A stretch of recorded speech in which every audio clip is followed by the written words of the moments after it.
Hi అండి, నమస్తే. నేను Naveena. Welcome back to Naveena's kitchen. ఇవాళ వీడియోలో పిల్లలకి ఎంతో ఇష్టమైనటువంటి ఫ్రెంచ్ ఫ్రైస్ని సింపుల్గా ఈజీగా మనం ఇంట్లో ఏ విధంగా తయారు చేసుకోవాలనేది తెలుసుకుందాము.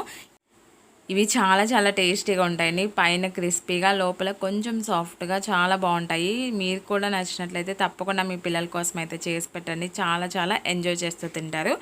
వీటిని అయితే కెచప్తో అయితే సర్వ్ చేసుకు తినండి, ఇంకా చాలా టేస్టీగా ఉంటాయి. ఇప్పుడు వీటి తయారీ ఏ విధంగా అనేది చూద్దాము. దానికోసం ఒక 3 బంగాళదుంపలు నేను ఈ విధంగా పైన చెక్కు తీసి పెట్టుకున్నాను. మనం ఫ్రెంచ్ ఫ్రైస్ చేసుకోవడానికి కొంచెం పొడవుగా ఉన్న బంగాళదుంపలు తీసుకున్నట్లయితే ఇవి పర్ఫెక్ట్గా వస్తాయి. చూసారు కదా, ఈ విధంగా చెక్కు తీసి ముందుగా మనం వాటర్లో వేసుకొని ఈ మాత్రం మందంగా ఉండేలాగా కట్ చేసుకోవాలి.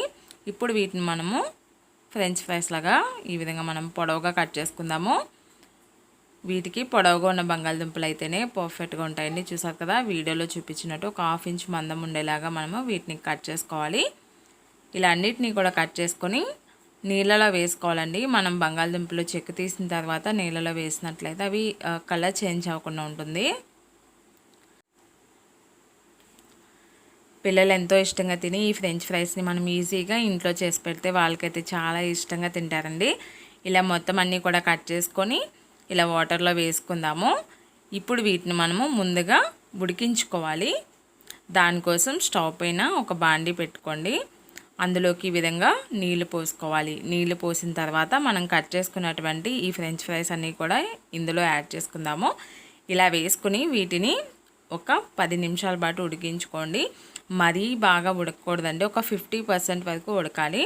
చూసారు కదా, మొత్తం అంతా మెత్తగా ఉడికిపోకూడదు, అలా అయితే మనకి పేస్ట్లా అయిపోతాయి. చూసారు కదా, ఈ విధంగా మనం గుచ్చితే మన గోరు దిగితే సరిపోతుంది. మరి ముక్కలా అయిపోకూడదండి. మనం గోరు నొక్కడేలాగా అంతా ఒక 50% వరకు కుక్ చేసుకుంటే సరిపోతుంది. ఇలాగ ఒక 50% వరకు ఇవి కుక్ చేసిన తర్వాత వాటర్ లేకుండా ఒక గిన్నెలోకి తీసుకుని ఇలా మనం ఒక కిచెన్ టవల్లో వేసుకుని వాటర్ అంతా కూడా అబ్జర్వ్ చేసుకునేలాగా ఈ విధంగా తుడుచుకోవాలి. ఆ వాటర్ అంతా కూడా ఇలా తుడిచేసుకోవాలి. ఇప్పుడు మనం వీటిని ఫ్రై చేసుకుందాం. దీనికోసం ఆయిల్ హీట్ అయిందో లేదో ఒకసారి చెక్ చేసుకుని ఆయిల్ బాగా హీట్ అయిన తర్వాత వీటిని అయితే వేసుకుందాము. కంపల్సరీ మీరు వాటర్ని తుడిచే వేయాలండి, లేదంటే మొత్తం చిందేస్తుంది. ఇలాగా వేసి వీటిని మనము ఫ్రై చేసుకోవాలి. లైట్ గోల్డెన్ కలర్ వచ్చేంత వరకు ఫ్రై చేసుకోవాలి.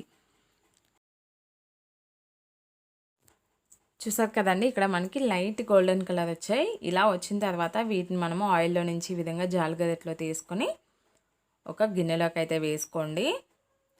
ఇలా మొత్తం అన్నిటిని కూడా ఆయిల్లో నుంచి తీసేసిన తర్వాత వీటిని మనము సెకండ్ టైము ఫ్రై చేయాల్సి ఉంటుంది. మీరు ఫస్ట్ టైం ఒకసారి ఫ్రై చేసినట్లయితే ఇవి మెత్తగా అయిపోతాయి, అంత పర్ఫెక్ట్గా రావు. ఇలా అన్నిటిని కూడా తీసిన తర్వాత ఒక గిన్నెలోకి వేసుకొని ఈ ఆయిల్ని మనము బాగా వేడి చేసుకోవాలండి. హై ఫ్లేమ్లో పెట్టుకొని బాగా వేడి చేసుకోవాలి అండ్ బాగా మరిగించుకోవాలి ఆయిల్ని. మనం వీటిని బయటకు తీసేసిన తర్వాత ఈ ఆయిల్ని బాగా మరిగించి మళ్ళీ వీటిని మనము ఇందులో వేసుకుందాము. ఇలా మళ్ళీ ఫ్రెంచ్ ఫ్రైస్ వేసుకొని ఈసారి మనము గోల్డెన్ కలర్ వచ్చేంత వరకు ఫ్రై చేసుకోవాలి. హై ఫ్లేమ్ మీదే మీరు చూసారు కదా, ఈ విధంగా మనకి కలర్ చేంజ్ అయ్యేంత వరకు ఫ్రై చేసుకుందాం. ఇలా మనము 2 సార్లు ఫ్రై చేయడం వల్ల క్రిస్పీగా వస్తాయండి. మీరు ఒకేసారి కనుక ఫ్రై చేసినట్లయితే మెత్తగా ఉంటాయి. అందుకని మనము 2 సార్లు ఫ్రై చేయాల్సి ఉంటుంది. ఇలాగ మనకి గోల్డెన్ కలర్ వచ్చిన తర్వాత వీటిని మనము టిష్యూ వేసిన పేపర్ ప్లేట్లోకి తీసుకుంటే ఆ ఎక్స్ట్రా ఉన్న ఆయిల్ అంతా కూడా అబ్జర్వ్ చేసుకుంటుంది. ఇలా అంతా కూడా మనము ఒక ప్లేట్లోకి అయితే తీసి పెట్టుకుందాము. ఇలా తీసిన తర్వాత టిష్యూ పేపర్కి ఈ విధంగా ఒకసారి తుడిచేసుకున్నట్లయితే ఆయిల్ అంతా కూడా మొత్తం అంతా అబ్జర్వ్ చేసేసుకుంటుందండి.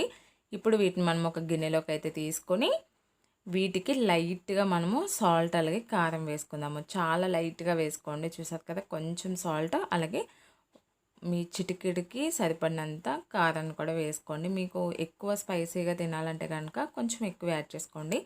అలాగే ఒక చిటికెడు చాట్ మసాలా కూడా వేసుకోండి. ఇలా వేసుకొని మొత్తం అంతా కూడా ఒకసారి బాగా కలిపేసుకోవాలి. మనం వేసుకున్న ఈ ఉప్పు, కారం, చాట్ మసాలా అంతా వీటికి పట్టేలాగా ఇలా టాస్ చేసుకోండి. అంతేనండి, చాలా చాలా టేస్టీగా ఎంతో ఈజీగా చేసుకునేటువంటి ఫ్రెంచ్ ఫ్రైస్ ఇంట్లో తయారు చేసుకోవచ్చు. మీకు గనుక ఈ రెసిపీ నచ్చినట్లయితే మీ పిల్లల కోసం మీరు కూడా ఖచ్చితంగా ట్రై చేయండి. అలాగే మరిన్ని రెసిపీస్ కోసం నవీనాస్ కిచెన్ ఛానల్ని సబ్స్క్రైబ్ చేసుకుని పక్కనే బెల్ సింబల్ ఉంటుంది, దాన్ని యాక్టివేట్ చేసుకోండి.